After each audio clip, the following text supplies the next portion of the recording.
We wanted to tell you about our experience with the coronavirus, especially in our recent trip to Europe. Hi, my name is Michael Rubio. I currently live in New York City with my wife. My name is Casie Rubio. I'm a pastry chef. We've been married for 5 years and living in New York City for 3. We left for our 5-year anniversary on February 28th to go to Rome and then fly into Paris.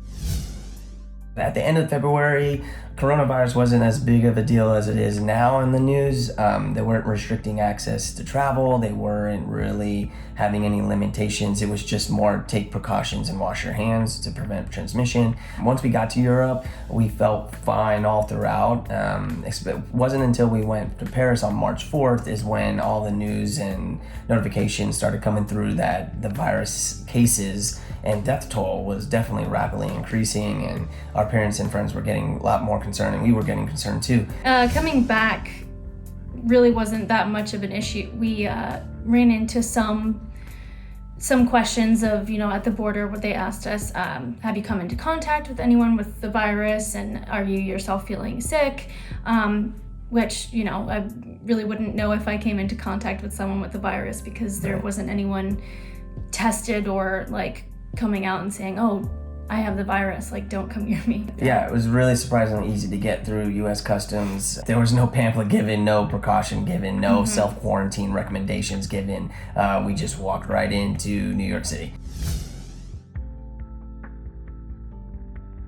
Once we got here, it wasn't a couple days later, we just started feeling a little bit under the weather. It was 2 days after. I started feeling a little bit of a body aches. We woke up kind of tired and having headaches. So at that point, we decided to self-quarantine and reach out to a healthcare providers.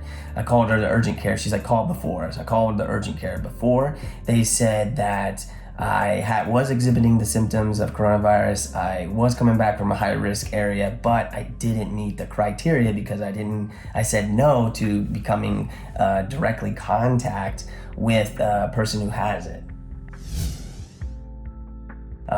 Basically, we're just creating a circle. The CDC website says to contact your local health department to see where your testing is. Then the New York Health Department then refers you to your health provider. Your health provider then goes, okay, I think you have the symptoms. You should stay home for 2 weeks. So a big runaround, a lot of big question marks. Basically, we want to get tested to confirm if we do or not have it. When you see other countries testing people left and right and, multiple cases of being tested, and I can't even get a test in the biggest city in the United States, it's concerning. It really is just, it blows my mind that we're not able to get that test and to know for sure if we have it or not. Yeah, and how would we ever know who has the virus if we're not testing people who are really high risk and who could exhibit symptoms? The CDC website doesn't really give you much. The health department, when there's no number listed, when you do reach out to the health department, the number refers you to the 311 website number. You call the 311 number. They're not even able to give you the New York Department of Health number. I have the right to get tested. I have the right to know. I have the people I came in contact with those 2 days have a right to know. I'd like to be able to tell my mom that, I can see her and I'm going to be fine. I do believe that I'm going to be fine. I feel like the government is just failing them by not offering free tests. We should be able to be tested for free.